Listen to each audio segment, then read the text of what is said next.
Hello and welcome back to the Dugout podcast. This is episode number 107, and we are joining you after the first week of Scottish Premiership action. We're finally back at it, and the SPFL did not disappoint, Ethan, did it? No, it certainly didn't. Back with a bang would summarise the Scottish Premiership return.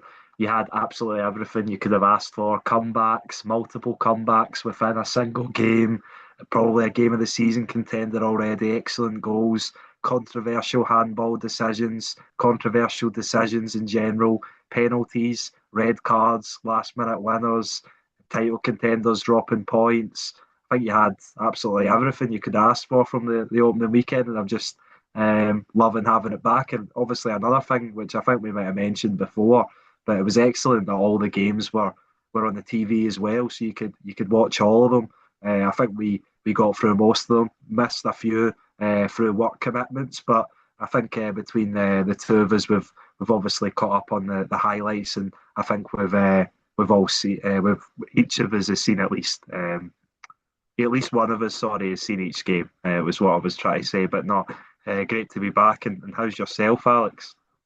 Yeah, I'm good, mate. I'm good. It is good to be back. I did manage to see most of the games, which was nice, especially one of the games on Sunday, which we'll get on to.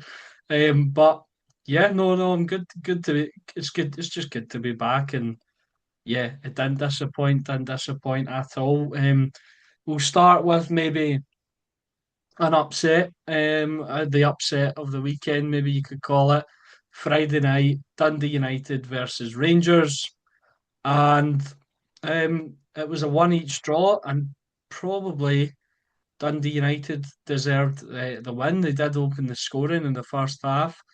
Um, some people call it luck, but I think it was a good finish from Lockie Rose, sort of stumbling and guiding it into the corner. That's a good striker's finish. Rangers did equalise in the second half. A really nice finish from Tello Asgard on the weak foot. But for most of this game, Dundee United were the better team, in my opinion. They created chances. They probably should have won. It was I think it was Randall who was played Jesse in Randall, yeah. excellently by brand new signing Daniel Benny, another Aussie. Interesting fact, actually, there was more Aussies between the two sides starting on Friday than Scotsmen. Oh, So that's quite funny, but it was a beautiful ball played through to Randall, who absolutely fluffed these lines. He tries to dink Ivar Pandur in between the sticks, but Pandur stays tall, sees what he's going to do, and Randall just kind of kicks it at him. But that was the big chance for Dundee United to win the game. But yeah, their press was really, really good all game. Rangers looked slow. They didn't look. They couldn't get into the final third. They couldn't create opportunities. A lot of shots on the chart, but none of them were particularly clear cut. A lot of it was a hit and hope most of the time from Rangers, and they looked really, really exposed on the counter attack. Dundee United's counter attack was excellent. They probably should have had more goals from most of their counter attacks because a lot of the time Rangers fullbacks were caught forward, and you've got the two central defenders trying to defend against three, four, and five Dundee United players coming forward, and um, I'm not sure if it's just because Rangers are bad, but I think I would say I underestimated Dundee United going into the game and going into the season in general. They look a lot better than I anticipated them to be. Um, the goal scorer, Lockie Rose, very, very good. Um, Will Ferry was excellent. Thought man of the match for me. He was absolutely everywhere. And yeah, a well-deserved point for Dundee United and a poor start to life at Rangers for Derek McInnes. and I think I would agree with a lot of what you said from listening to the game and seeing the highlights and seeing the fallout. And unfortunately for Rangers and Derek McInnes and for the fans especially, that's sort of same old story, especially when it comes to the first game of the season. The Yeah. previous four opening matches of the Scottish Premiership season, Rangers have failed to win. Previously, against Motherwell and Hearts, where they drew, and then the season before was the defeat at Rugby Park, and all under different managers as well. Actually, I heard six different managers have started the last six seasons for Rangers, which is an incredible start. Derek McInnes, Russell Martin, Philip Cologne, Michael Beale, Giovanni Van Bronckhorst, and of course Steven Gerrard. Um, United not got a great record on opening day either. They haven't won one since they beat Aberdeen 3-0 at Pittodrie in 2014. Um, but yeah, I completely agree with what you said on Dundee United and Jim Goodwin. I think they set up really well and probably will count themselves unlucky not to take the 3 points, especially with that Jesse Randall chance at the end. He's got so many options on what to do. He can, Yeah, see that chance as well. The goal was gaping just yeah, on his left hand side, the right hand side of Ivar Panda, the goalkeeper. Just hit it hard and low, and try and get it into that corner. Like, I don't know why he tries to dink it. See, even if he gets it over him as well, there's recovering defenders, unless it's like a perfect chip. I feel like someone would have got to that. It was such a weird shot choice. yeah, it really was, and I think he just got caught in two or three or four minds in the end because, as you said, he could easily just have went across Pander and the far corner. He could have even went near corner, or he could have tried to the cooler one and maybe tried to go through Pander's legs. But what he chose in the end was just awful. Still a better choice than try to chip it. No, no, yeah, of course, and yeah, I think Jim Goodwin would have gave him probably the harsh treatment and the dressing room following The that. hair I'd imagine. dryer, the Yeah, the third hairdryer. degree. That's what I was looking for. Because yeah, Dundee United probably deserved to take 3 points. I don't think there was much between the two teams really. But I think they were probably the better team apart from that. What 10-15 minute period to start the second half, in which Rangers, after the subs, the couple of subs, Derek McInnes makes a half time to take off Ryan Adiri, which I think was an interesting shout to even start him over Yusuf Chamiti and Jedi Gassama, which I think they two playing out wide shows the lack of wingers that Rangers have and how much of a necessity it is to get more quality in those areas. But I think what we've seen is throughout the 90 minutes is that Rangers lack enough creativity across the squad, and it's going to be a real issue if they don't address it before the transfer window shuts.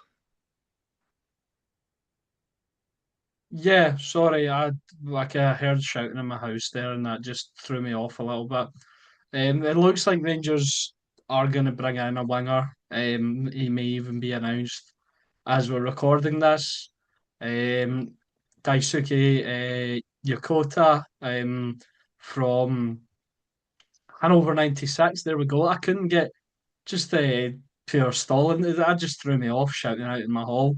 No, but yeah, Daisuke Yokota from Hanover 96, a fee of £2.7 million.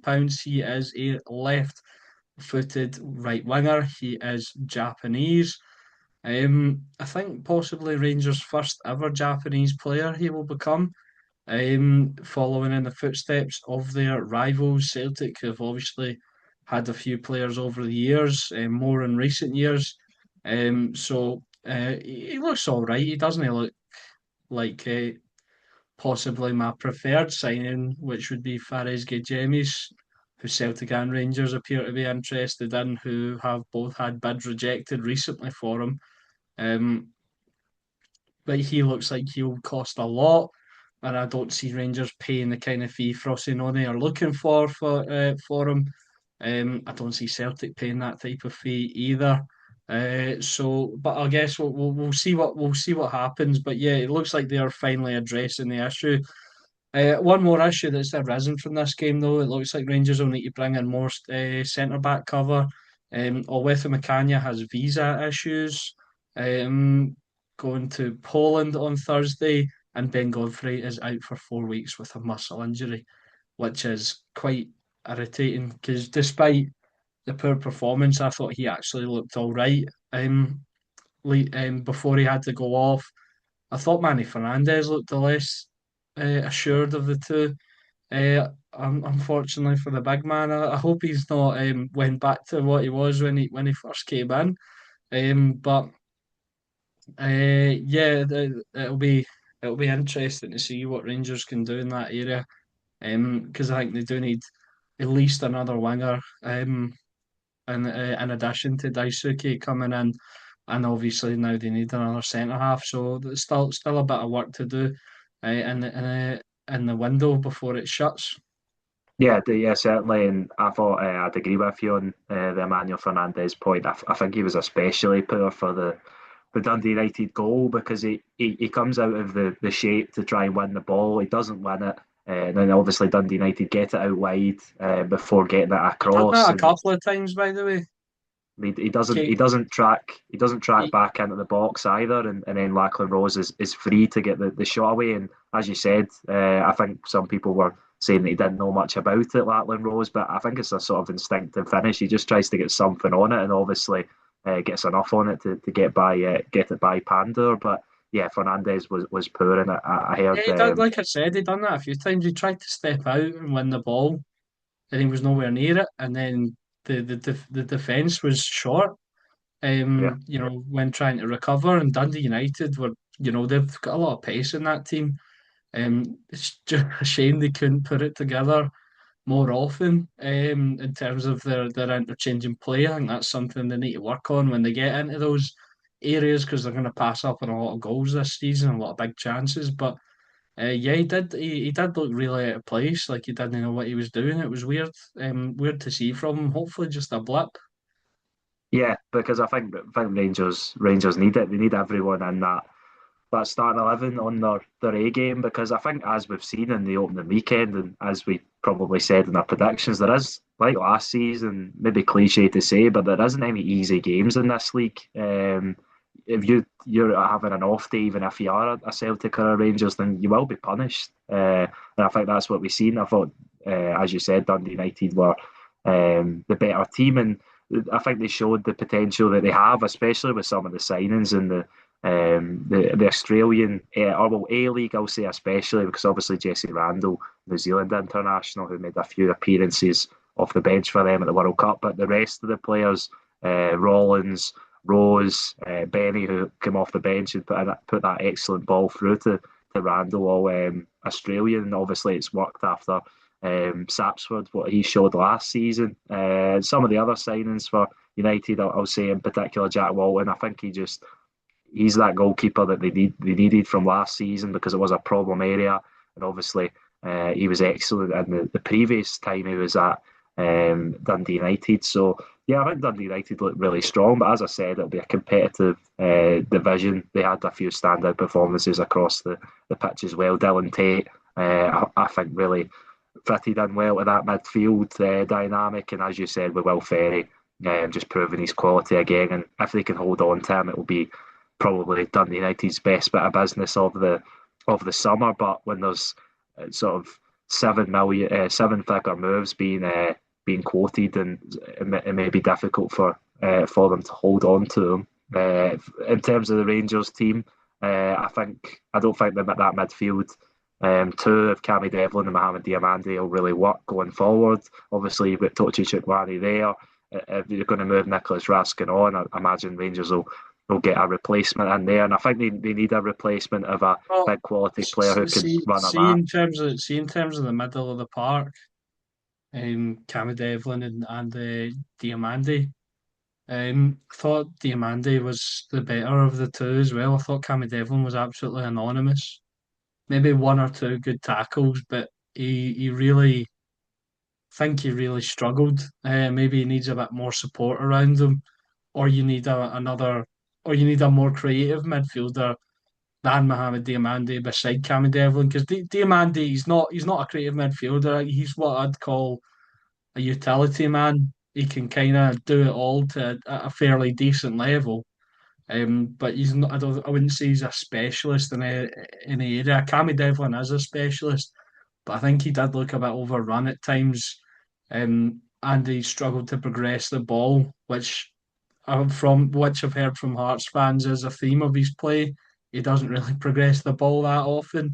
Um, so maybe he needs someone more creative beside him. I thought Dan Neil was good. He played a few good passes, a few good passes forward. But Yeah, I thought I've actually really liked the look of Diamandi in pre-season and in this game. I think this is the best he's looked in a while in a Rangers jersey.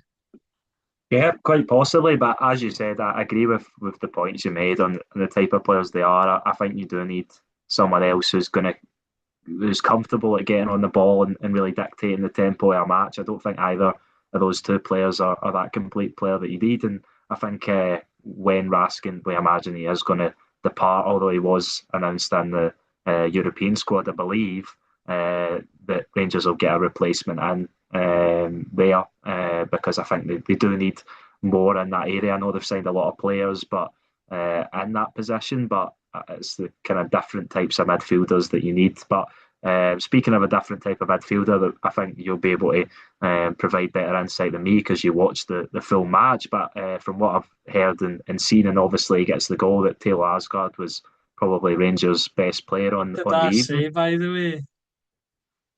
What did I tell you when we were doing our fantasy teams? And so it's one game. No, we were discussing it, and he was laughing at my fantasy team. It was quite Yeah, because bad. it was horrendous. I did need to make some changes, but one of the ones he questioned was Asgard. Is he an nailed on starter? It's a bit dodgy to have him in. And I'm saying, no, I've watched it. He'll start. This boy's been brilliant in pre-season. He's come back from the World Cup with a new lease on life. And yeah, I'd probably say he was Rangers' best player again. Terrific finish. He's that creative spark we need.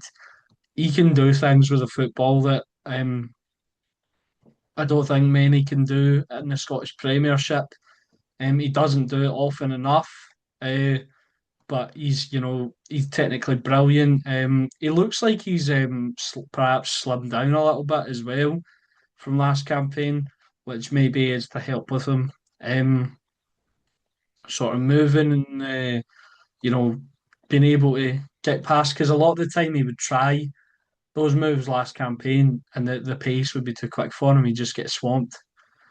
So maybe this is the time this season where he's slimmed down, he's become more agile, and there was a few times where Dundee United players were looking around wondering where Telo Asgard was, and he'd skinned them. So yeah, hopefully he can continue in this vein of form because he's got the talent for it. I'm just reading something quickly. Rangers are working to include Japanese forward Daisuke Yokota in the squad for their fixture with Jagiellonian Bialstok. Yokota is set to become the ninth signing of the summer for Derek McInnes as Rangers consider their position on Fares Gajemis. Yeah. Um, so it looks like Yokota is going to be announced pretty soon. I also read the report. Apparently, he was doing his medical today, and they're going to try and put him in the European squad for the fixture on Thursday. Yeah, quick turnaround for him, but obviously that's the kind of games that you want to be involved in. And his stats from the second division Germany look pretty good. Obviously, and I think that's been a market sort of similar leagues as well, which we've seen Celtic and Rangers shopping in or trying to shop in this window. You look at obviously Frozenone's Faris Gajemis helping them to Serie B promotion to Serie A, and I think the fee they're wanting for him is, well, I would say ludicrous uh, for looking at the player that you're getting in the league that he's playing in. But obviously, they hold the cards when it comes to that kind of stuff. But no, I think he looks on the face of it like he's certainly someone who could help out that Rangers squad. And obviously, just before I asked you about the European fixture coming up this week, Taylor Asgard, most shots, most completed dribbles, and most completed passes of any player, I think probably states the impact he had, and obviously a really well taken goal as well, and could be a big player for Rangers in the upcoming season. But what are you thinking that Derek McInnes maybe? Because I imagine that he's going to make some changes to that lineup ahead of Thursday's game. What changes do you think he may make to the start 11 to obviously try and get a better result than they did on Friday night? Um, I think obviously, well, Godfrey's going to be gone from the squad. I think we may see the sub. I'm not entirely sure in the situation on Olweth and McCanya, but I think we may see perhaps the situation we saw on Friday night with Ross McCrory playing at right back and Dujon Sterling at centre back. They weren't the worst, I'll tell you that. They weren't the worst. McCrory looked pretty good, I thought.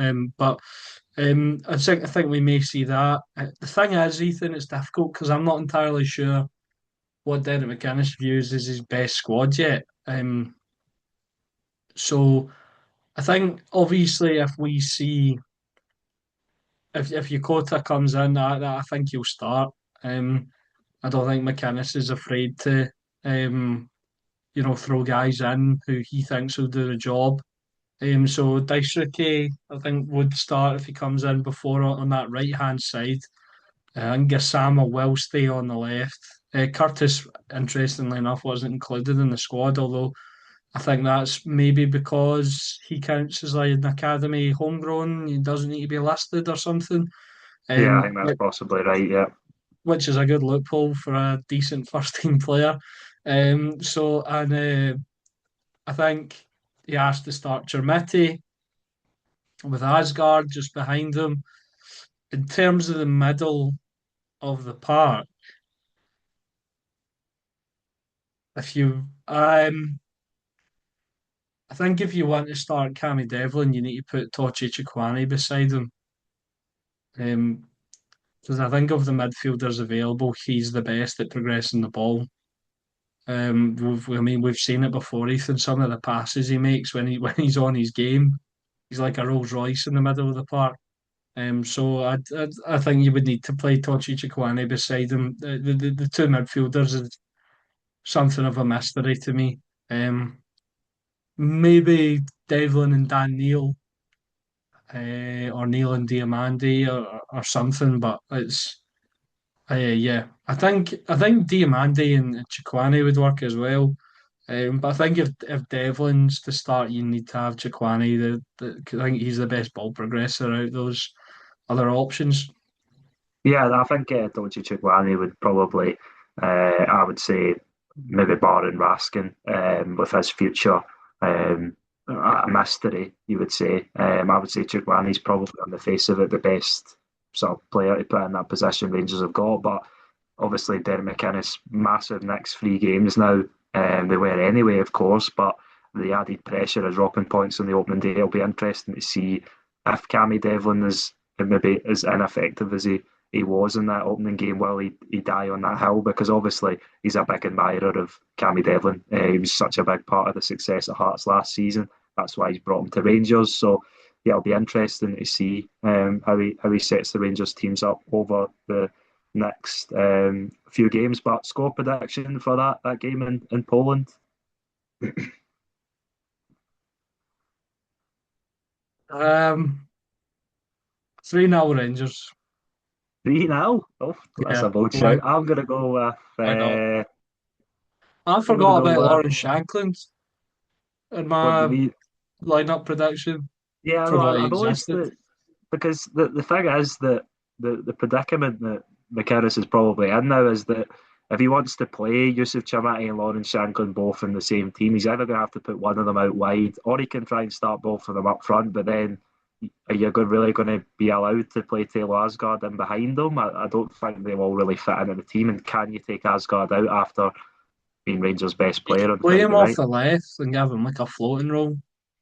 Yeah, you could do, but I don't know. It's how much McInnes obviously values the balance of the team, because I think well Nadiri wasn't really a right winger the other night. In fairness, although he maybe said he was playing out that side, I don't think he was as much. So yeah, but if I have to go for a prediction for the team for the result on Thursday, I will go with 2-1 win for Rangers to take back to Ibrox. You And know who they could get if they progress. We're Rangers back will. on. We're back on easy street, baby. Oh yes, it's champions of Lark Northern Ireland, Larn, or or Ibira or something. oh yeah, Bira Tbilisi, or however you say the capital of Georgia. My Tbilisi, pronunciation, yeah, Tbilisi, that's the one. Yeah, Iberia 1999, I think it is. back on easy street. Yeah, well, I mean, that's an easier draw than probably this one, but at the same time, you would expect Rangers to get through both opponents, whoever they may be. Moving on to the Falkirk Stadium, where they hosted St Mirren, and another team that I was wrong about, as St Mirren came away with the 2-0 win.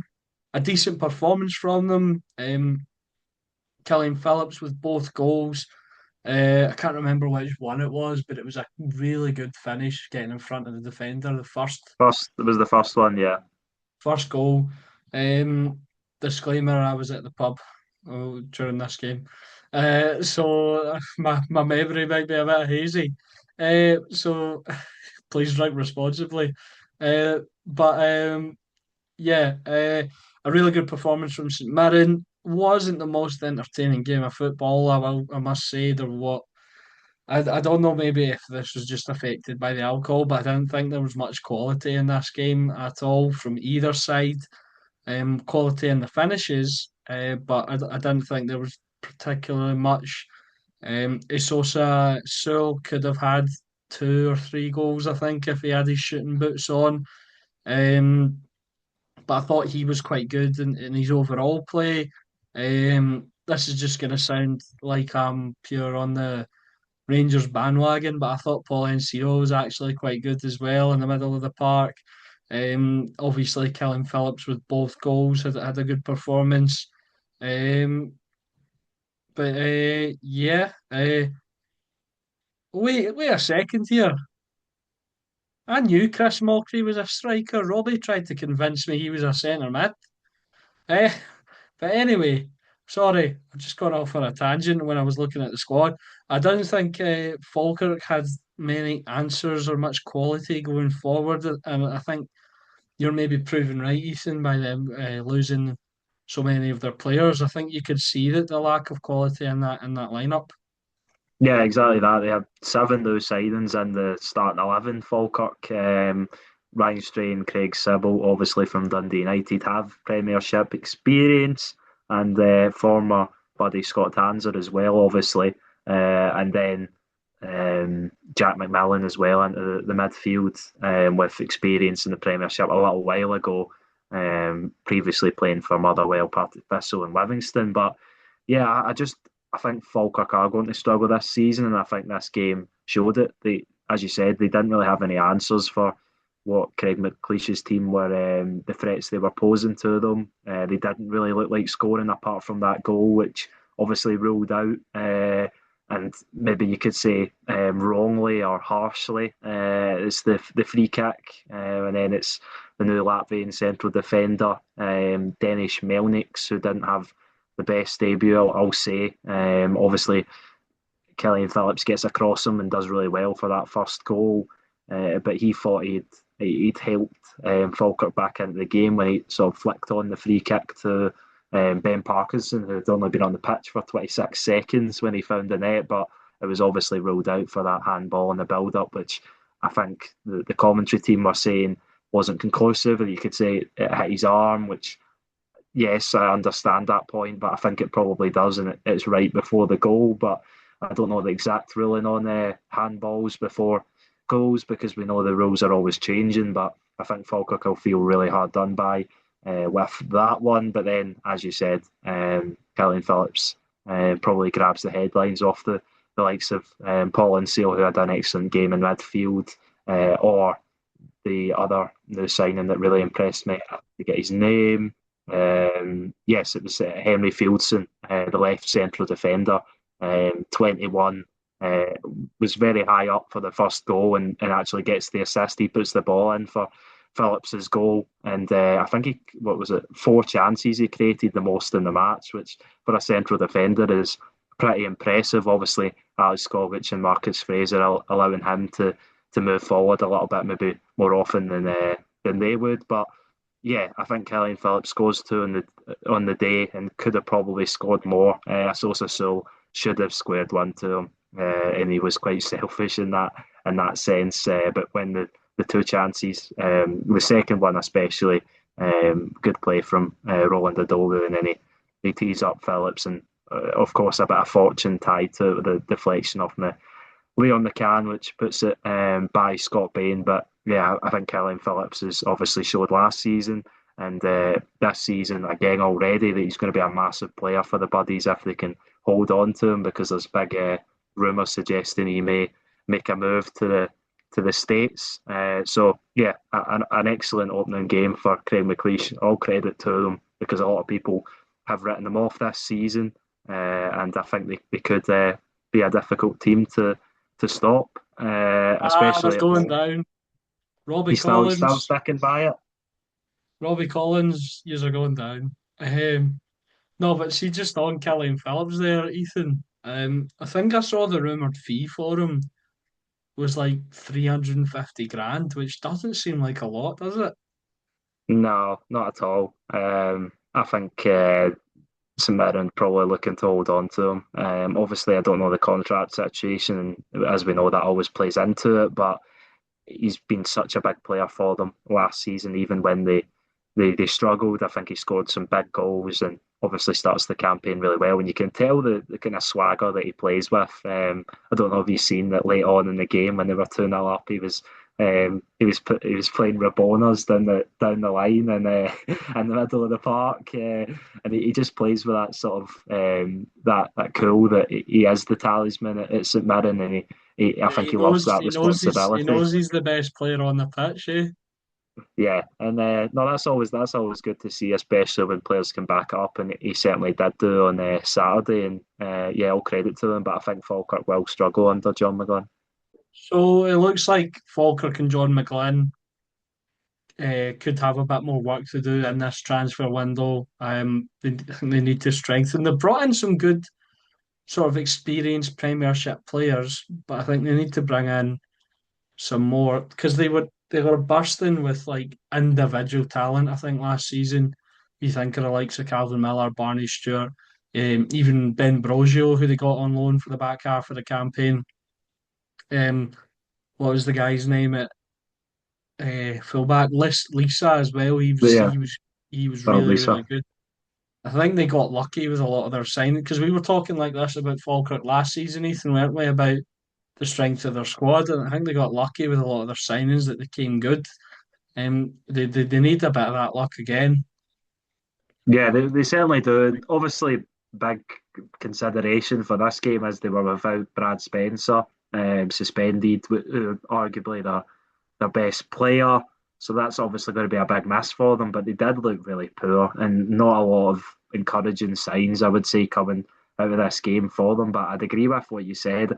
I think they may, obviously, with loan signings especially, it's kind of later in the window that they get done. So it'll be interesting to see if John McGinn goes back into that market to try and find another Ben Brogio or a player like that, or a Philip Lisa, of course, to sort of add to the squad, because at the minute it is looking a bit bleak. And yeah, that's why I went with my prediction that I did.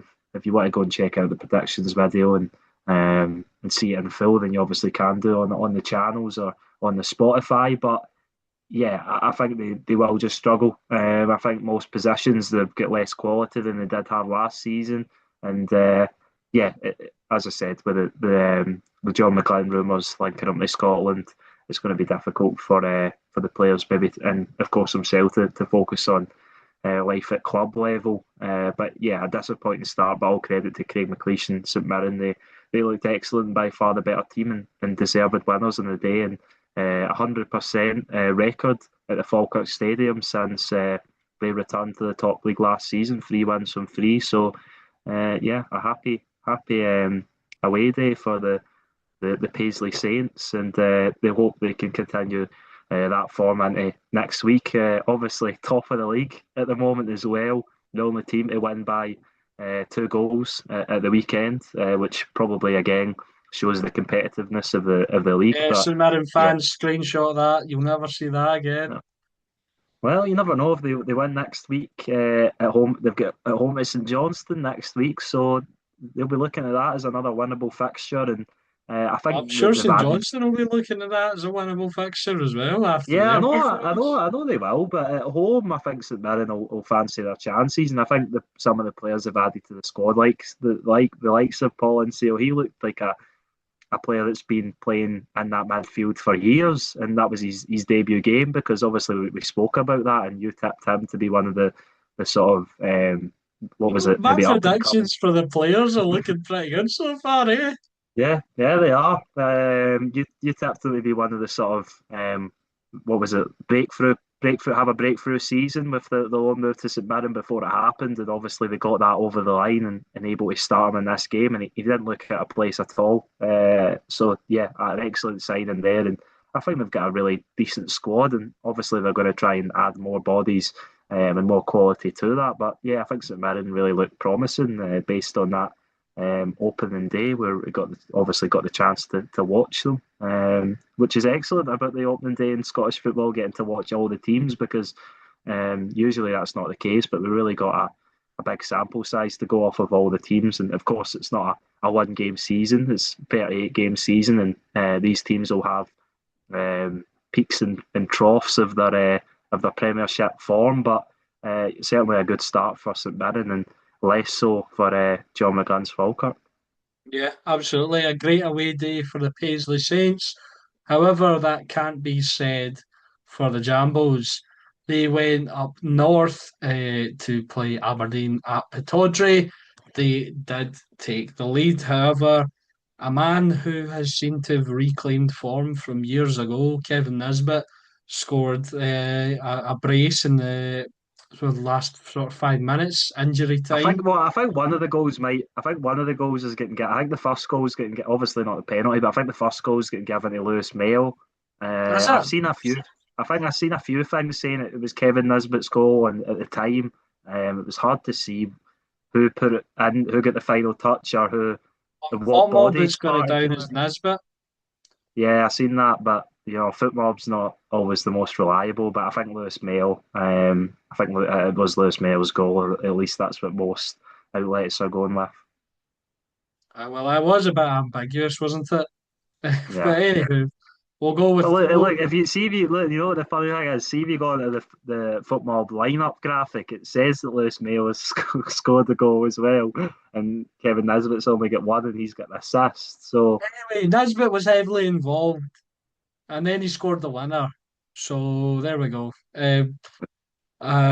Yeah, they did take the lead through Ocean McEntee in the 35th minute, but Aberdeen stayed at it, got the equaliser in the 90th, and then a Kevin Nisbet penalty after a red card for Stuart Finlay. Um, we, we'll discuss that in a second. Was given before the penalty, and he dispatched it. A good win for Aberdeen, Ethan. And we've this is one that I feel I've been right about so far. So yeah, one Hearts, game into the season. you can shove your Jamestown analytics. But Oh, no, no. Hearts no, fans won't be happy with that. well, it is one game into the season, but I'm right so far about this, so I'll take it. Yeah, Uh, how often am I but going to be right again, Ethan? not probably not to right. So you know what? I'll give you it on the opening weekend. Yeah, Well thank done, you. Alex. What did you make of this game? Um, Not a great game. I did watch this one, and I thought Aberdeen were really poor. I thought Hearts looked not a lot better than they did in the previous two games. Obviously, did were defeated by Sturm Graz again at home at Tynecastle on Tuesday night, and I think Sturm Graz maybe silly to say with the scoreline, but I think I didn't get to watch that game because it was pay per view, but they showed their quality a lot more in that game, and why they were maybe a step too far for Hearts. Obviously, 1-2-0 in the night, 6-0 in aggregate, and Hearts now rewarded with the easier task in the Europa League qualifying of playing against Benfica. So there you go. But yeah, I thought Aberdeen were really poor, especially in the first half. Hearts looked the more composed of the teams. and then it was a well worked goal. Amadou Bassi, who I think has been picking up some had picked up some critics before that game for his performances previously, and the cameos that he appeared in for Hearts in those Champions League qualifiers. But a really good bit of play from him, and then it falls for Ocean McEntee, and it's a good finish. One you'd have expected him to score, and then you think maybe Hearts' season's back on track after the disappointment of Champions League qualifying, but they failed to get that second goal. Aberdeen came back into the game, and then not really looking like scoring at all, even until they got the goal. It's a good ball from Stuart Armstrong. Dylan Happ, is it, the central defender that keeps it alive at the back post? And then I think it was between Kevin Nisbet and Lewis Mayo, whoever gets the final touch. But I've seen a few people pointing out that Mayo's celebration was a little bit muted, running back to the halfway line, which made some people think that the ball had maybe went in off his arm, which of course would have had the goal ruled out, but there was no conclusive evidence or camera angle that could have pointed towards that. So the goal stood. Lewis Mayo debut Premiership goal, and then Hearts just collapse after that. They switch off. One of the five, which I've never seen before. I don't think a quintuple substitution from Stephen Robinson in the second half to bring all five of his subs on at once, and ultimately it works in the end. But one of them, Lewis Smith, flicked it over the top blindly, and Toyosi Olasanya was alive to it and forced Stuart Finlay to bring him down, really, which, I think it was a bit of a soft penalty, but I can see why they gave it. And then once the referee gives the penalty, he's probably always going to send Finlay off. So yeah, just that absolute collapse from Hearts at the end, and doesn't help Wouter Franken's Oh, case. hearts are falling apart again. Yeah, Hearts, that was the cries of hearts are the falling Aberdeen fans. apart. Yeah, back to where they belong. No, I'm kidding. I'm kidding. Hearts Uh, fans are not going to be happy with you, especially after your prediction as well. I will. They can not be happy with me if they want. That's their opinion. My opinion is that they're rubbish and they're going to finish sixth. Although I did predict Rangers to win a treble, so take my opinion with a pinch of salt.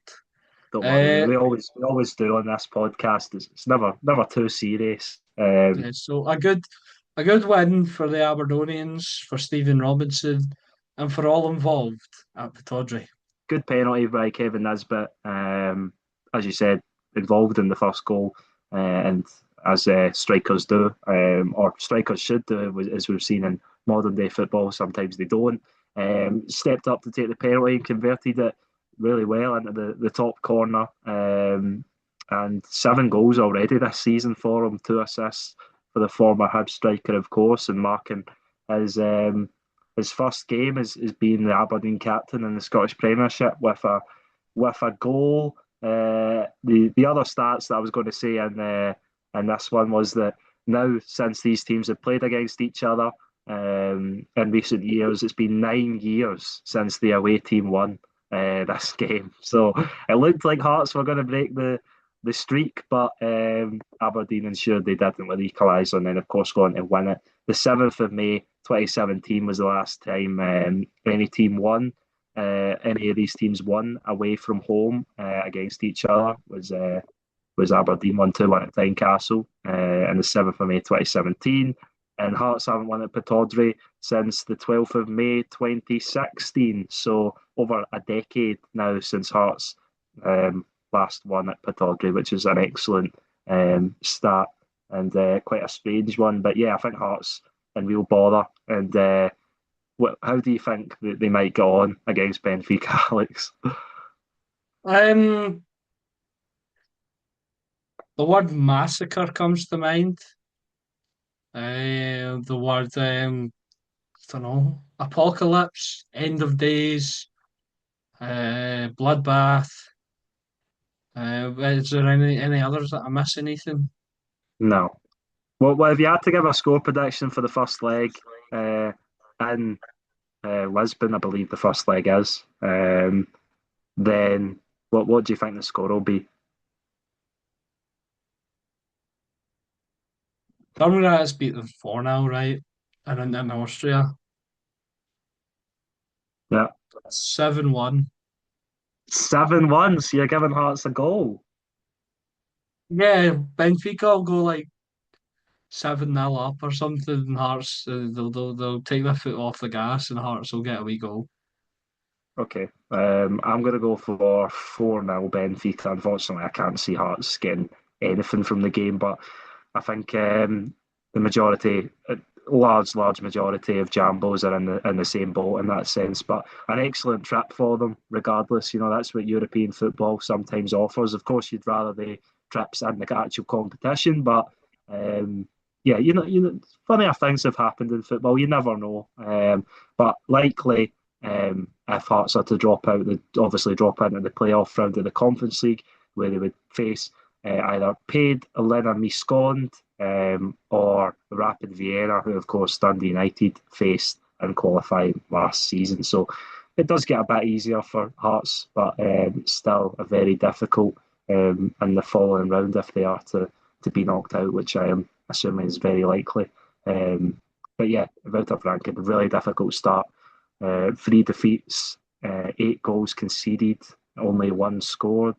It's not looking great, but of course he's still got the rest of the window, you'd imagine, to get new players in and then turn it around because, as we said, there's still a long season ahead. And I think this is why it'll be such a benefit to Aberdeen not being in European football is that they don't have to rotate their team as much as, of course, the teams in Europe do. And with the quality of that Aberdeen squad, I think that's why both of us tipped them to finish so highly. And, the performance wasn't great on Saturday evening, but they get the job done. And I think that is something that Stephen Robinson's became so synonymous with in Scottish football, just getting the job done.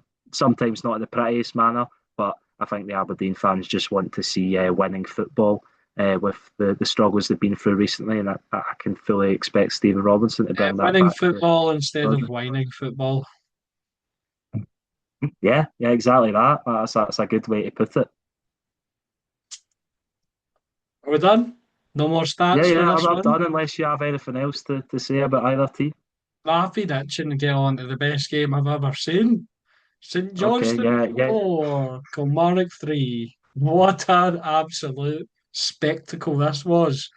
St Johnstone opened the scoring in the 16th minute on their flag day.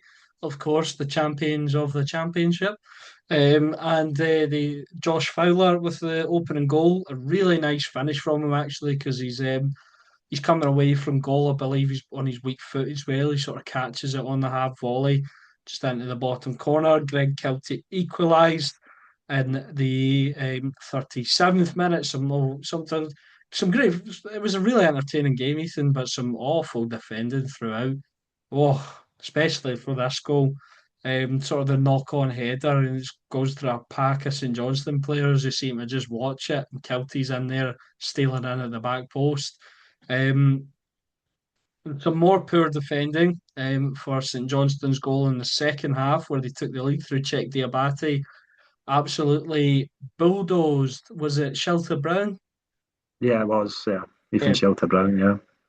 just bullied them, Diabate. Um, Kilmarnock equalised a couple of minutes later, though. A really nice sort of inventive finish from Joe Hugo beating the St Johnstone goalkeeper. And then just 4 minutes later, uh, Kilmarnock were in front. It was an own goal from Jason Holt. Unfortunately, just rebounded in off his face, I think it was. Yeah, it was, yeah. After a really good save from the goalkeeper. So unfortunate for him. However, that did not end up costing his team. By the way, Jamie Gullen, I think he's been robbed here of a treble assist because it's well, Foot Mob might be wrong, but the third goal has gone down as a Michael Schuning Larson own goal. Really nice delivery, sort of low into the box. Can't mind which player it was. It was Sort of Louis Lloyd, the substitute, that just come on. yeah, Louis Lloyd sort of just knocking it on. I thought that was his goal, but apparently Shooting Larson got a touch on it. So yeah, Jamie Gullin's been robbed of treble assist on the opening day, which would have been something else.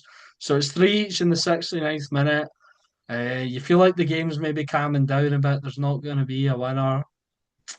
There was a winner. A terrific bit of play from Kai Fotherham. He receives it just inside the 18-yard box, and he sort of fakes the shot, sending a few Kilmarnock players, and then pulls it back across. Max Striek is on his heels, absolutely raging. And St Johnstone come away with the 4-3 win. And what I'm sorry you didn't get to see this because you were at work, Ethan. This is one of the best games I've ever seen, and possibly game of the season already. Yeah, that's that game of the season contender on the reopening weekend. You can't complain about that. And I think I've seen a lot of people saying that this was maybe not the game you expected to be game of the weekend, especially when you've got Aberdeen v Hearts or the next game we'll get on to, Hibs v Motherwell. But it was, and I think it's probably the two managers' philosophies play largely into it. You obviously seen from Simo Valakari the last time St John's were in the Premiership, mostly in the Championship. He's a very tries to play a ball dominant sort of philosophy and keeping possession. Neil McCann, as we've seen in his early Kilmarnock days of last season, and maybe less so this season with the amount of goals they've scored, but they play attacking football on the front foot, and it was just a shootout between the two teams. Not, as you said, not too much quality defending on display, but an excellent game. And yeah, all credit to St Johnstone, and just shows that the newly promoted teams aren't here to make up the numbers as we've seen in numerous seasons. And yeah, an excellent win and an excellent return to the Premiership for the Perth Saints. So yeah, it was excellent watching the highlights and keep checking the score and seeing the goals coming in. As you said, jealous not to being able to watch it, but no, an excellent game nonetheless. And yeah, some of the goals really well worked as well. The first one, of course, Aaron Tishbola sort of trips on the ball, which helps left Kilmarnock short at the back, but it's well worked by St Johnstone. Jamie Gullan getting the first of those 2/3 assists. Josh Fowler, who was obviously scored goals for fun in the Championship for St Johnstone and Queen's Park, it wasn't it? Last season. And then Greg Kiltie, who obviously has already found a few goals in the Premier Sports Cup this season. And credit to Tishbola. He does well to hold off one of the defenders to let it run through to Kiltie. But as you said, another example of awful defending. Even Shelter Brown is nowhere to be seen when he should be marking Czech Diabate on the third goal and St Johnstone's second. Really good bit of play from Kilmarnock and good ball into the box. Great finish from Joe Hugo, continuing his form from last season. And I think maybe his second or third goal of this season already. Really unfortunate with the Jason Holt. Bit of a comical goal because it's a good save for clearance from Toby Stewart in goals, but it just hits off Jason Holt. He's just in the area that you would be when you're defending a cross. It just hits off him. Really unfortunate at that point. You think maybe Kilmarnock are going to hold on and make a couple of subs a few minutes after the goal, but so does St Johnstone, and then one of them obviously heavily involved, Lee Lloyd.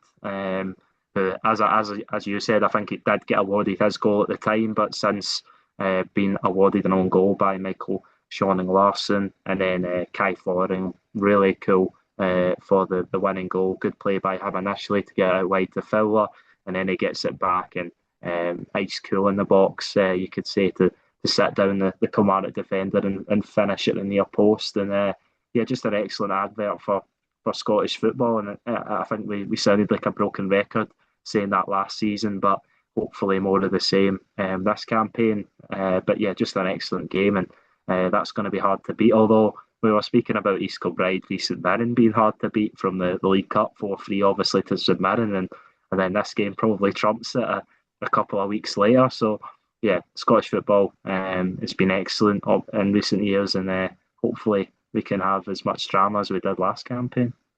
Yeah, hopefully, just some standouts from this game. I thought Josh Fowler was good, as was obviously Jamie Garland, who was credited with 2 assists. Check Diabate with his goal, I thought was quite good. Toby Stewart made a couple of good saves, although this is probably not the game to highlight goalkeepers. Obviously, Joe Hugo with a nice finish. Um, I thought Jamie Brandon was good.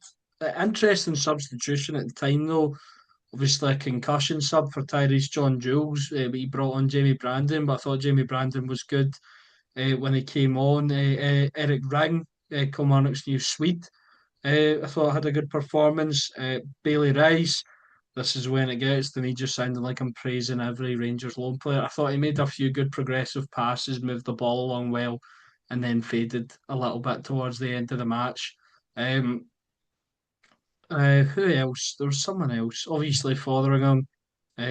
Thought Logan Chalmers was decent. But yeah, some good talent going on in this game. And it was just a pleasure to watch. Can't say so much for the next one though. It was all right, but I feel like I was coming down a little bit after that absolute goal fest. It was now a penalty fest with between Motherwell and Hibs, or Hibs and Motherwell rather. Motherwell took the lead in the 40th minute. A penalty from Lucas Fadinger, Stonewall penalty, in my opinion. Hibernian then equalised in the 56th minute through a penalty from Martin Boyle. Stonewall penalty, in my opinion. I think these were the most clear cut penalties I've seen in years, Ethan. You you think the second one's a Stonewall penalty? Yeah. I don't know. I think it's a little bit soft. Oh my God. I always need to find a problem with it. I think they're just two clear penalties. I don't know. I think the Martin Boyle, he sort of, I know that he does well to win the ball and sort of pounce on poor play from Motherwell, but I think he's looking for it a little bit.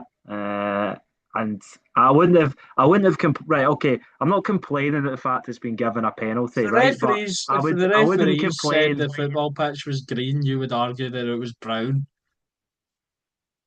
No, I think I don't think it's a stonewall penalty, right? I think it could have went either way, is what I'm saying, and I think a lot of people agree with me on that. The first one, of course, is a terrible tackle from Josh Mulligan, who had a poor game, and from what I heard, and I think people suggesting that maybe he's got one eye on the exit door at Easter Road after that performance. But yeah, I And think that's a bit presumptuous after one season. well from Josh Mulligan. Yeah. Yeah, no, And of he was course, injured but for a while last season as well. yeah, but he is He a needs to he talented needs player, to he and needs to take a chill pill. He needs to take a no, not a chill pill, well, a it's slice of presumptuous. humble pie. Yeah, but it's also presumptuous of me and others to suggest that he has got one eye on the exit door just because he had a poor game. But obviously, we know his quality when he is fit, and he just didn't really live up to that in the game from what I've heard and seen from some Hibs fans. But I think Hibs will feel really unfortunate not to take anything from the game.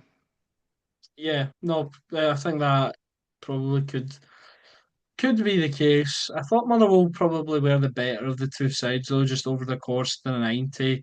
And their winning goal was excellent play, just beautiful football from back to front. Alex Lowry heavily involved, Ibrahim Saeed involved in the build up as well. Obviously, Dylan Williams with the assist. I thought the Motherwell subs made a good impact, Jamie Knight LaBelle, Alex Lowry. I thought Tawanda Maswanite looked a bit off it with his Bane mask on. Um, Possibly but eye on the exit door for him as well. he needs to take a bit of humble pie also. No, but yeah, Moorman with another good performance in my opinion. From the Hibs side, Owen Elding really unlucky, drawing a cracking save out of Alex Paulson. Ethan, I don't know if you saw that. He comes in from the right hand side, sort of bends it towards that far corner. Really great effort and an equally great finish from the New Zealand international to stop him. So yeah, this was another good game. Some quality on display. A lot of criticism that's been aimed at Ibrahim's side as he's very good, but he just can't finish. But this was a nice finish from him, off the back of a nice sort of counter-attacking, not counter-attacking, team play goal. So yeah, just some nice What was it? football. It was a counter-attacking goal though. But yeah, it To was me, another, as counter you said. attacks like fast break, like that's to me that's what a counter attack is. That was still a counter attack though. The Hibs were struggling to get back, and Motherwell played really well round them. It was an excellent team goal, as you said, and Ibrahim's side does really well to let it run across him, and then he makes the finish easy for himself past Ralph Salinger at near post. 7 dribbles completed for side, which is a lot in a game, and I think that's something that we've known him to be very good at. But sometimes the end product lacking. But if he can develop that, then he could be a massive player in Alfred Johansson's side. And I think Motherwell have, maybe not as to the same extent as last season under Jens Berfalascu, but they're showing the same signs that they're going to be a difficult team to play against. They know how to keep the ball, they know how to progress the ball, and yeah, doing everything that Jens Berfalascu wanted them to do, and it's a kind of continuation of the philosophy under Johansson. I didn't get to watch this game in full, as I said, but I did watch the Motherwell game the other night, of course, against weaker opposition, but away in Europe and the Faroe Islands against HB Torshavn, and they were excellent. 3-0 winners, as I predicted, I will say. 5-0 in aggregate is nothing to be sniffed at, and I think they'll take confidence into the next game against Helsinki, of course, which will be a step up in quality compared to Torshavn. But I think this Motherwell team can certainly have aspirations to get through that game. And I believe if they do so, then they will face the Europa League finalists, Freiburg, in the Europa Conference League playoff round, which is a absolute nightmare draw to get because a team that's got a Imagine Europa maybe League even though final. I know that'd be excellent, and yeah, and that's like with the way Motherwell have been playing over recent years and the kind of belief that I think's been instilled at the football club. You wouldn't be too surprised if it happened. Of course, it would be a massive shock. There's they've no come getting a away long from it. way. They've come a long way for getting pumped by Sligo Rovers, eh? Yeah, no, exactly. And yeah, what was I going to say? Lucas Fadingo started the season really well. Obviously, 3 goals already, which is almost more than he had last season. He had 5 in the whole of last season, 3 already this campaign, 3 in 3 games. I know 2 of them are penalties, but I think he has to really step up because he's obviously at the heart of what was so good last season, along with Elliot Watt. And I think with Watt going, I think he's What? got to probably. We could maybe use that joke again in a later game. But another similar joke to that. You try to think of it now. But Oscar Priestman as well. I think, yeah, Fadinga can really help him. He was a good player last season, but he could he needs to step up in the place of what. But yeah, no, Motherwell looked good. What? But I think Hibs will be disappointed to miss out on probably 3 points in the end, with certainly the chances I would say they had in the second half, like the Owen Eldon one. I think Nathan Lowe had a big chance, which he put by the post as well. But yeah, Hello. I don't think this will be Sorry. season defining for either team. But yeah, a massive result for Motherwell. Always a difficult place to go, Easter Road, and for Hibs, credit to them for turning round. The game against Malasheva in the second leg. I know Alex tipped them to go out. I said 4-0. I was almost there, but in almost Hibs fashion, they almost, as Alex's favourite phrase goes, Hibsed it. And when Malasheva pulled one back to make it 4-1, but advanced 4-3 on aggregate. And now they'll play North Macedonian champions, I believe, KF Skendija, in the next round, which will be a difficult tie, but I think one Hibs can win if they play to their best and take their chances, which I think you could say they didn't do on this occasion. Can't think of a pun for KF Scandija. But yeah, no, definitely. Do you want to do predictions for those ones then? The Motherwell Yes, and we Hibs can do. games. We can do. Hibs at home first to Scandija. Yeah, I'm gonna go. I'm gonna back them this time. I'm gonna go 3-0 to Hibs. Um, okay, I am going to go with 3-0.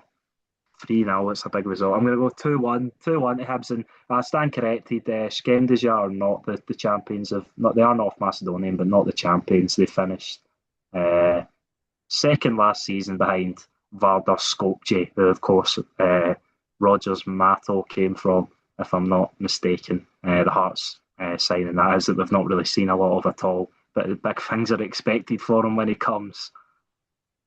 Yeah, he had a lot of hype around him. We've not really seen anything of him. But yeah, HJK Helsinki versus Motherwell.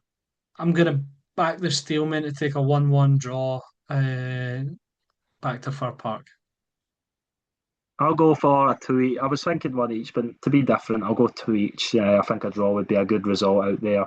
In Finland, the Helsinki have started the season a wee bit. Well, not started the season because they're halfway through their season, obviously, in the Scandinavian season, how they run them. Fourth in the league, and I think Motherwell can win over two legs. It'll be difficult, but I tip them to get a good result in Finland, and a two each draw will be enough to help them get the Hey, come victory. on, guys. This is a Uh, league where Connor Hazard was a good goalkeeper. Let's get on that and hammer them one the Motherwell.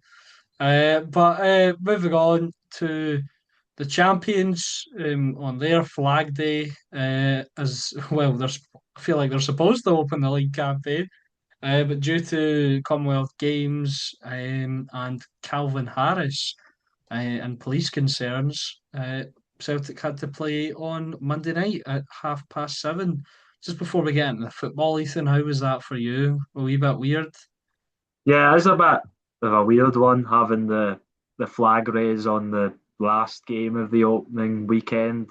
Bit of a strange one, but of course, as you mentioned, with the police being stretched out over the weekend is understandable, and was interesting to get to a game on Monday night. I don't know if I've ever been to a Monday night match. Wasn't the best game of the weekend. It was fair to say for anybody who watched it, but Celtic got the job done, and I think that was probably the main thing with the squad and where it is at the moment. And I think the Celtic fans would have taken that going into the game because, as we know, they're not very happy with the amount of players that have been signed. Of course, the two signings that have been brought in both started the match.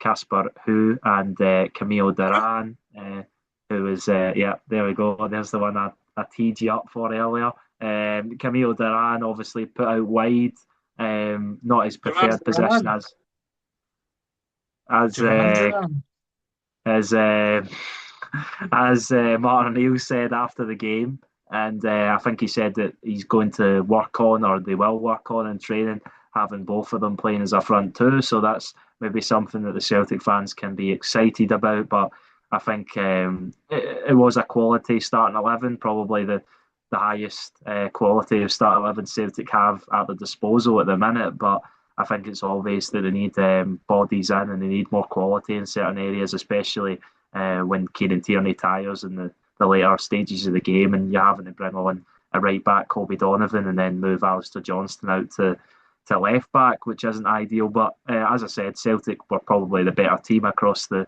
90 minutes. Stephen Presley's Dundee did impress me. There was a lot of the new signings which impressed, or players that to me and probably a lot of Dundee fans will feel like new signings in with the lack of game time maybe they got last campaign, but Celtic created enough chances probably to want to win in the game, and it was that man again, Benjamin Negrin, who always seems to pop up when Celtic need a goal, who got the winner and got Celtic off the mark with 3 points. Yeah, despite doing absolutely nothing outside of scoring again. Um, but no, I thought he was better. I thought he was actually had one of his better games. That I was had one a of his lot of better games. no, Oh, I know he was involved. He was involved. He was getting in really good areas, and I thought he was actually had one of his better games because Benjamin Negri, as we know, he's not one that really contributes much out with the final third actions, scoring, assisting. And I think with the amount of goals he does score from midfield, he probably makes up for the lack of work he does, especially off the ball. But I thought he found himself in really good pockets in behind Dundee's midfield in front of the defence. But I thought there was some other, I would say mainly Arne Engels. I thought he didn't have a great game at all. And I think just the story of his Celtic career, he'll play an excellent pass 1 minute and then he'll lose the ball, or he'll not be in the right position to press an opponent or something like that. And I think if Celtic are going to get around £20 million for him, then that may be something Celtic are looking at to try and cash in on him because for the performances that he's shown since he signed 2 years ago now, does he warrant doubling the amount Celtic signed him for? Probably not. So that's looking like an excellent bit of business if Celtic can get that much for him. Obviously, West Ham were the team quoted as the most interested recently, but will he move to the Championship over possibly the Champions League? Celtic obviously dealt probably the toughest draw they could have had in last wins of the champions of Austria, but was still one you would expect with the quality of Celtic's players to get through. But they failed at this stage so many times in the past, and with the lack of signings brought in, it's very much on the cards that they fail to qualify. So, yeah, I think that will depend. The qualification of the Champions League will depend on whether a lot of players stay or leave because it's a big attraction and you can show yourself on the European stage compared to, in Engel's case, if he was to go to the likes of West Ham, the Championship stage, which I think is a big difference. Obviously, I think the Hammers could probably still offer a better wage packet, but in the long term, showing yourself in the Champions League like Engel's done pretty well when Celtic were in it the previous season to last. That he can possibly get a bigger move off the back of that. But yeah, I thought Celtic were okay. Nothing more. They created enough to win the game. They could have scored more. Casper who could have had a few goals. He had a few chances. Um, right, it's getting old. It was old the second time he done.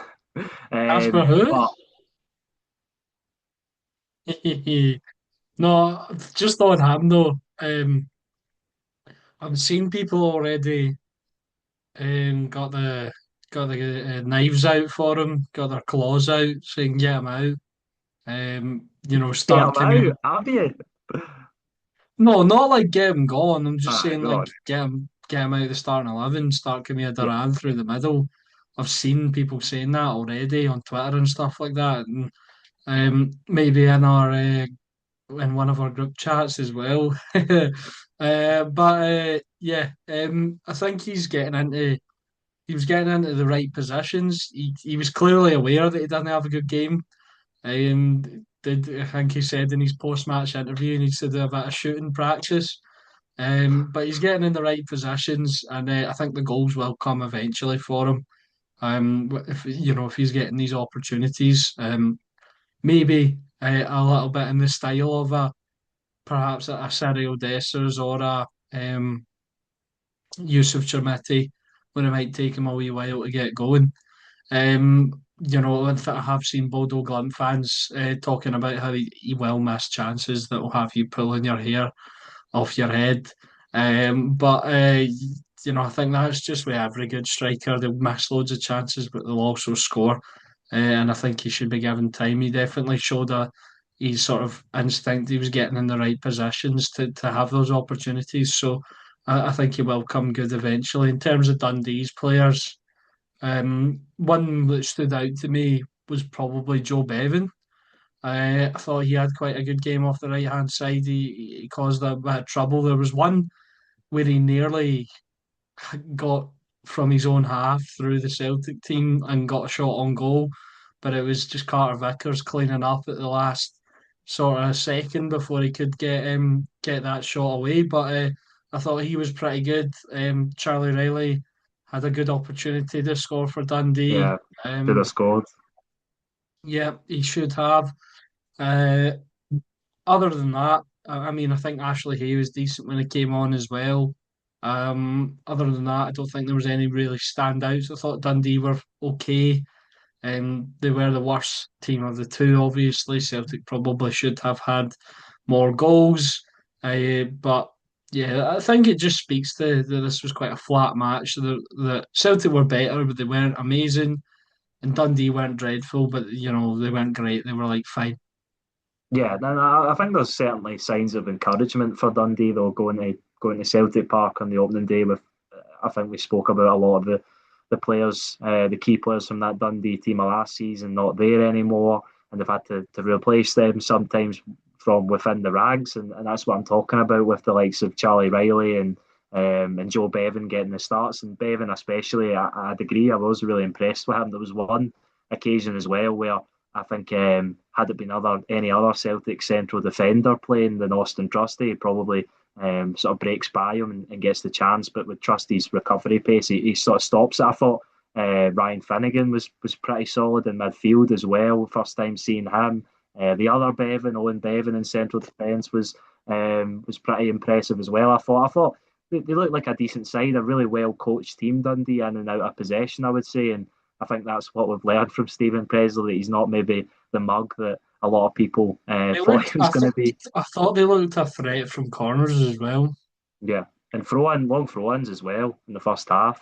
They really carried a threat, and obviously Celtic have got the set piece coach in, but I don't think it really made a difference. That was where the Charlie Riley chance comes from.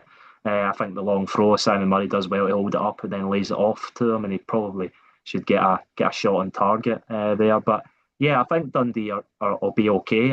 As I said in my predictions, I think they're an okay team. But you can't take much from playing against Celtic at Celtic Park. You could say Celtic weren't at their best, but they were still good enough to create a number of chances. Goodman made a few decent saves and Oh, goals. good man. Oh, jeez, you're really going for the puns of the day. But yeah, I think Celtic will definitely need to strengthen in a number of areas. I thought the defence was really solid from Celtic's point of view. Austin Trusty had a decent game. Cameron Carter-Vickers won almost everything that he could do. Like you Uh, never left, eh? yeah, no, you expected maybe a little bit of rust from not playing any competitive matches for a while, but he was back to his old self. Kieran Tierney was Just got excellent, that puts in a secret gravitational pull where everything just seems to, the ball just seems to come to him. yeah. So I think it's that low centre of gravity that he obviously has. That Wide the belt with a low centre of gravity. it's like another player who I think was really like that. An attacker actually played in Scotland. Hamza Agaman. The ball always seemed to. I think you made this point before. That the ball he would always come through tackles. People would always try and tackle him. The ball would just bounce off him. And it's a really good trait to obviously have as a player. Kieran Tierney as well was a standout. I would say got up and down the left hand side before. He tired in the later stages, and Celtic didn't have a replacement because if you remember at the start of last season before they got Marcelo Saracchi in on loan, it was Liam Scales who was being put out to left back, but he's of course suspended. So Kobe Donovan came on. He looked okay, but yeah, I think Celtic look okay, but I think they need to work out how to get the best out of their attacking players, especially. I'm talking about Camilo Duran and Yang. Yang's best position, I would say, is on the right hand side, but with Camilo Duran probably preferring to play right of the two, then he plays on the right. But ultimately, I think you're limiting two of your front three, and I think that's something that Martin O'Neill and Sean Maloney will have to consider. But for Casper, who I think he will score goals in Scotland, despite his despite his price. It's never a guarantee, as we know, that players can come and they'll just hit the ground running and score a stupid amount of goals. But I think he will come good for Celtic. And I think you would be more concerned if he wasn't getting the chances. You've seen him try to make a little bit of sort of flex and give and goes, and it wasn't coming off with his teammates. He's only just in the door. And I think that the relationship with his teammates, you would hope, would improve. He was also speaking about after the game I seen about the pitch, getting used to the pitch, because obviously in the Norwegian League, I believe it's over 80% of the teams in the Norwegian League play with plastic surfaces, including Bodo Glimt. So this is all things to be considered, not making excuses for him. Because Never if he, seen anybody complain about playing on grass before. Oh, no, I don't think he was complaining about it. I think he I was know. just, I'm just making a yeah. joke. Jeez. No, I know that's alien to the Scottish people. Usually we are complaining about the opposite, but no, I will give him his due criticism if he doesn't start finding the back of the net. But yeah, I think there's still Yeah, a few Casper, things. you But better watch out. Ethan's going to be firing into you. Not firing into you, ripping into you. yeah, that's the better phrase. But no, it was just okay from Celtic, and I think a lot of what we seen last season wasn't perfect. They didn't play great, but they got the job done, and that's why they're the champions ultimately, and why they're well. I think most people's maybe still favourites to win the league. I think, although of course a lot of people have backed Rangers, rightfully so. But I just think Celtic will have enough, and I think weekends like this, I know it's only one weekend of the season, will possibly show why. On the Celtic transfer front, no news of a goalkeeper I haven't seen. Left back Marcelo Sarachi had a move to the MLS fall through, I believe, and maybe that suggests that his agent is maybe wanting too much and what Celtic were expecting. That's possibly why he's not a Celtic player, because I think Martin O'Neill certainly seems keen on adding him as the backup in that area. Celtic will need to address those two positions. Central defence, Celtic don't look like they're going to sign anyone. Martin O'Neill said as much. Right back, Alistair Johnston. I think we've seen earlier that Everton have cooled their interest on the Canadian right back. But of course, he, with how impressive he was at the World Cup, I wouldn't be surprised if other teams are coming in for him. In midfield, I think Mika Bauer will be signed at some point. That one's went a little bit quiet, but I think Celtic will get that one over the line. There's been links to a Torino Lithuanian midfielder for over 10 million euros, I believe the Italian club wanted. I don't know how much truth is in that one. And then, as you said, with Gajemis, which I think Frozenone's valuation will price both probably Celtic and Rangers out of that one. But yeah, I think that's all from a Celtic point of view. But yeah, good start for Celtic. Business as usual. Podcast. What is it? Celtic point of view. What is it? It's a good name for a podcast, I'm saying. Oh, A so Celtic yeah, point of view. yeah. No, it is. It's a good name. Maybe I should start a Celtic podcast, call it Celtic Point of View, and give you I absolutely no think it's name to it. already a podcast for a channel or something. It probably is, you know. There's hundreds of channels for Celtic and Rangers, and probably tens for the other clubs in Scottish football, because we know how tribalistic we are in this country. But no, yeah, I'm struggling to find a lot to say on this match. As you said, it wasn't a great game. Probably one of the weakest of the weekend. But Celtic got the job The done. weakest Not the of the worst. week. Yeah, The the weakest worst. of the week. Yeah, because Monday and Friday games, the long weekend. I was just saying they were the weakest of the week. Like the weakest of like week matches. But anyway, I think that'll do it for today's Oh yeah, episode. yeah, Oh yeah. no, No, no, I don't think I have now he's anything got else to something say. else to No, say. no, I don't. I don't think I do. I don't think I do. Just I have not really much else to say. We'll be back next week to talk about all the football, the European games, and hopefully more Premiership drama. Yeah, hopefully our blooming Rangers win. Oh, We should do. Hibs at Ibrox, dispatch them easily. But anywho, right. uh, I just keep shooting myself Make in the sure to foot. tune in next week, guys. Make sure to tune in next week. I might not be there if we don't win. But Yeah, you will. that'll do it for today's episode of the Dugout podcast. Thank you all for watching and listening. Please like and subscribe. Let us know your thoughts on the opening weekend of the Premiership in the comments section down below. Please go and check out the TikTok. Didn't upload over the weekend. I just felt there wasn't a lot of news flowing with the games going on. So, but I'm back on it today as we're recording this Tuesday. So the videos will be going up again. Excuse me. pure hiccuping in the outro. But yeah, thank you so much for watching and listening. Goodbye.